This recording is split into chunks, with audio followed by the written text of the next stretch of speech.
என்ன கேட்டிங்கன்னா busy people தான் தி பெஸ்ட் பீப்புள். ஏன் அப்படின்னா அவங்க கண்டினியூஸ்டாக லாட் ஆஃப் கமிட்மெண்ட்ஸ் வந்து இருக்கும். ஃபேமிலி இருக்கும், ஒர்க் இருக்கும், அவங்கள பர்சனலாக டேக் கேர் பண்ணி இந்த மாதிரி அவங்க கண்டினியூஸாக வந்து ஒர்க் பண்ணிகிட்டே இருக்கும்போது நமக்கு எப்படி இருக்கும் அப்படின்னா ஸ்ட்ரெஸ் வந்துன்னா ஃபார்ம் ஆகும். இந்த ஸ்ட்ரெஸ் வந்துன்னா கண்டினியூஸாக வந்து இருந்துகிட்டே இருந்து நம்ம வேலை செய்யும் போது நமக்கு ரொம்ப டிஃபிகல்ட்டாக இருக்கும். நம்மளோட யூஸ்வல் டாஸ்க் பண்ணும்போது கொஞ்சம் டிஃபிகல்ட்டாக இருக்கும். போதும் இதோட நிறுத்திக்கலாம், ஒரு மணி நேரம் செய்கிற வேலை வந்து அரை மணி நேரத்தில் நிறுத்திடலாம், அந்த மாதிரி தோணும்.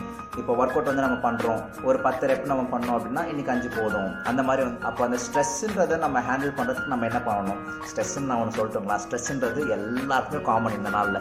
அப்போ அந்த வர ஸ்ட்ரெஸ்ஸை நம்ம எந்த விதத்தில் ஹேண்டில் பண்ணுறோம் அதை பொறுத்து தான், என்ன நம்ம ரெஸ்பான்ஸ் கொடுக்கணும் அதை பொறுத்து தான் அந்த ஸ்ட்ரெஸ் லெவல் சேஞ்ச் ஆகிறதுக்கு வாய்ப்பு இருக்குது, கம்மியாகிறதுக்கு வாய்ப்பு இருக்குது. அப்போ நெக்ஸ்ட் டைம் நீங்கள் ஸ்ட்ரெஸ் உங்களுக்கு ஆகும்போது நீங்கள் எப்படி ரெஸ்பான்ஸ் பண்ணுறீங்க, முன்னே எப்படி ரெஸ்பான்ஸ் பண்ணீங்க யோசிச்சு பாருங்கள், என்ன ரிசல்ட் ஆச்சு. இப்போ வேறு எப்படி ரெஸ்பான்ஸ் பண்ணால் இன்னும் வந்து அந்த ஸ்ட்ரெஸ் லெவல் கம்மியாகும் நீங்கள் நினைக்கிறீங்க, அதை வந்து நீங்கள் ஐடென்டிஃபை பண்ணிங்கன்னா உங்கள் ஸ்ட்ரெஸ் லெவல்லேருந்து நீங்கள் வெளியே வந்து உங்களோட ஹெல்த்து நீங்கள் இம்ப்ரூவ் பண்ணலாம், ஹாப்பினஸ் வந்து நீங்கள் இம்ப்ரூவ் பண்ணலாம். Have a nice day, by.